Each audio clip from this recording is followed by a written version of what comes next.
یا علی مدد.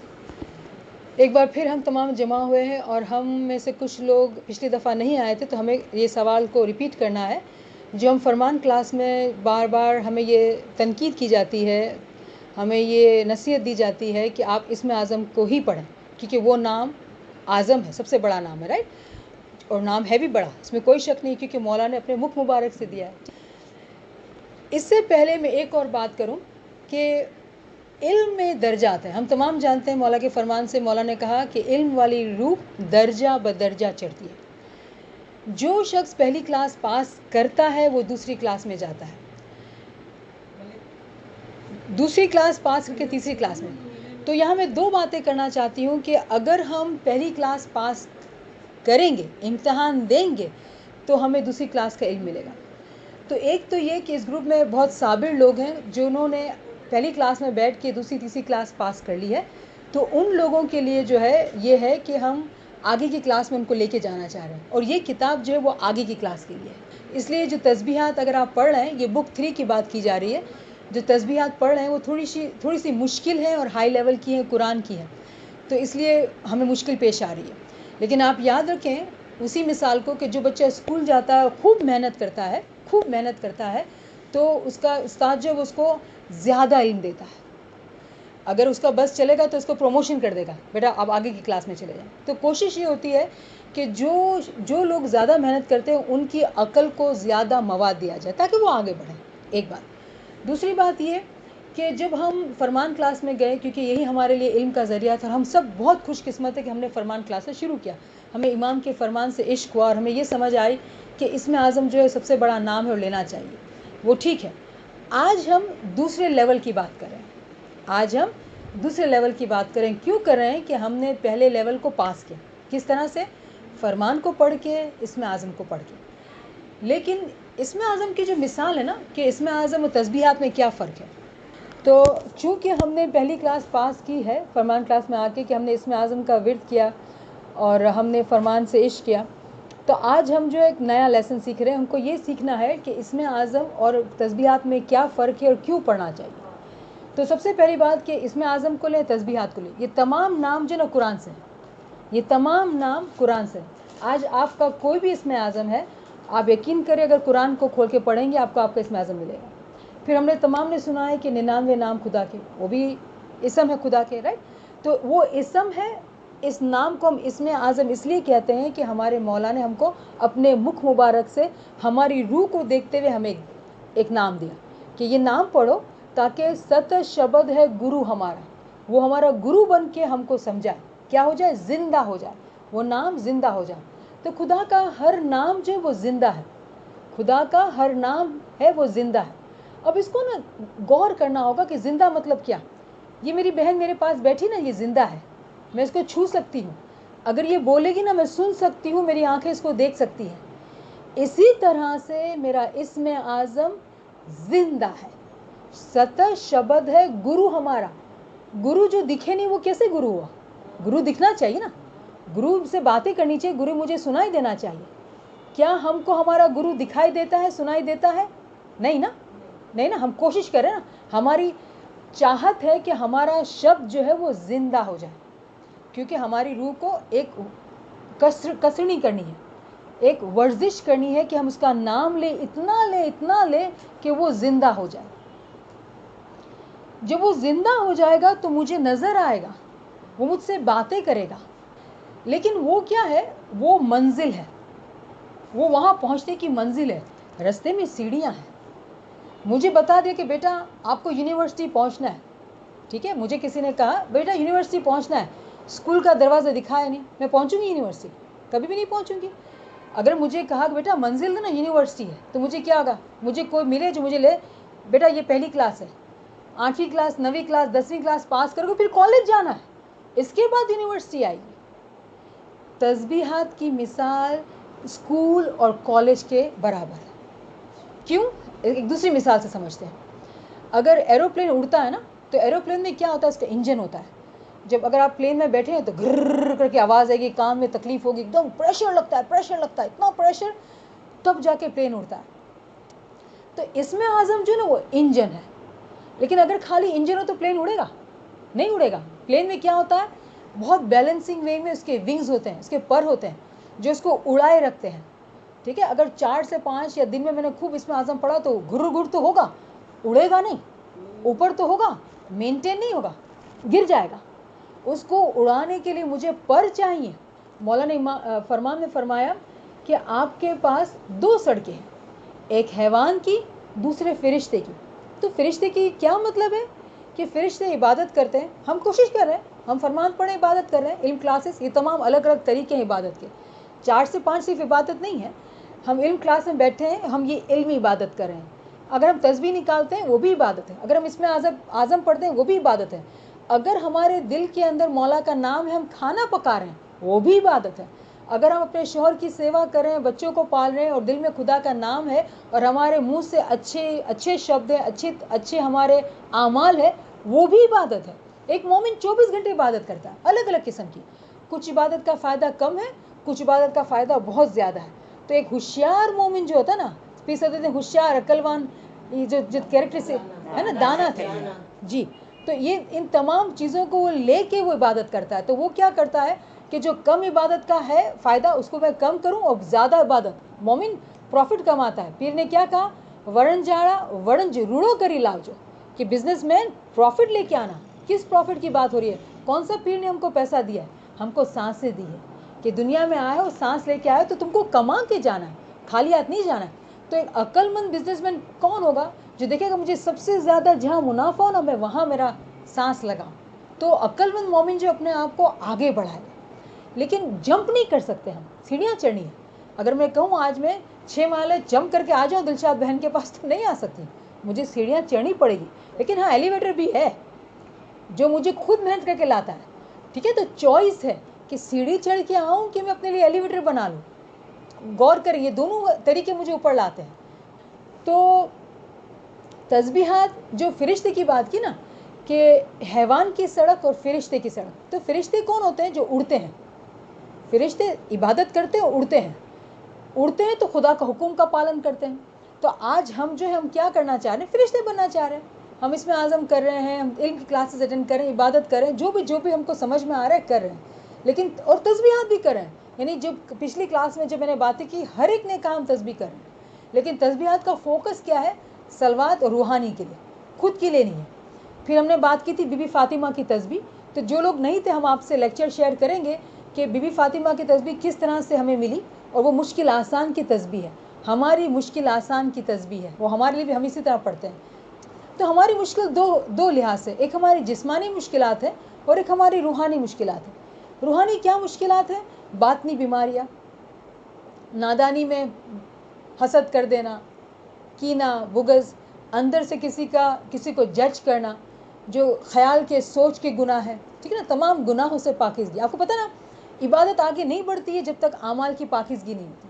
تو تسبیحات کا کیا فائدہ. تسبیحات ہر اسم, چاہے وہ اسم اعظم ہے یا اسم ہے. ہم اگزامپل لیتے ہیں, چلے اللہ اکبر ایک تسبیح بی بی فاطمہ کی تسبیح ہے. یہ اللہ اکبر جو ہے نا, یہ 2 اسم سے تسبیح بنی ہے. اللہ اور اکبر, یہ 2 اسم کی تسبیح ہے, یعنی کہ 2 پر کی تسبیح ہے. اگر اس تسبیح کو ہم کرتے ہیں تو کیا ہوگا, یہ تسبیح ہماری مدد کرے گی. کس طرح سے, پر بنا کے. مولا نے کیا فرمایا, اپنی روح کو ہلکا کرو تاکہ اڑ سکے, اپنی روح کو بھاری نہیں بناؤ. چلو ہم کوشش کریں ہلکا کرنے کی, ہلکا کریں, اعمال کی پاکیزگی, گناہ سے بچانا, سب کچھ, لیکن پر بھی تو لگانا ہے تاکہ اڑے. تو اگر دن میں اگر ہم تسبیحات بھی کریں گے, اور کیوں کریں گے, ایک اور مثال دیتی ہوں, کیونکہ سلمہ کے چہرے پہ بہت حیرت ہے, کویشچن ہے. تو اس کی مثال ہم نے جو لاسٹ ٹائم کی تھی, کیونکہ ہم نے جو بات, تو ابھی بھی چونکہ ہمارے چہروں پر حیرت ہے, تو اس کی ایک اور مثال کی بات کرتے ہیں. ہمیں یہ بتایا گیا ہے کہ یہ اسم اعظم جو ہے اگر ہم پڑھیں گے اس کو ہر وقت, تو ہمارا فائدہ ہوگا, جو بالکل صحیح ہے. ٹھیک ہے, یہ بات یاد رکھیے, بالکل صحیح ہے, یہ بڑا نام ہے. لیکن تسبیحات کی, تو میں آپ کو مثال جو میں نے دی تھی, کھانے کی مثال, دنیا کی مثال آسان ہے سمجھنا. کہ جیسے اگر ہمیں کوئی کہتا ہے کہ بھئی ہم جو ہے ہماری جسم کے لیے صبح دودھ پینا اچھا ہے. اوٹ میل اور دودھ کی بات کی تھی ہم پچھلے بار, کہ بھئی کسی نے کہا کہ اوٹ میل اور دودھ جو ہے وہ کھانا جو ہے ہماری صحت کے لیے اچھا ہے. تو چلو مجھے میری صحت اچھی رکھنی ہے, میری طبیعت ٹھیک نہیں رہتی, تو میں نے صبح اوٹ میل دودھ پیا. دوپہر کو بھوک لگی, دوپہر کو بھی وہ کیا, اچھی رکھنی صحت, رات کو بھی کھایا, پھر دوسرے دن صبح کھایا.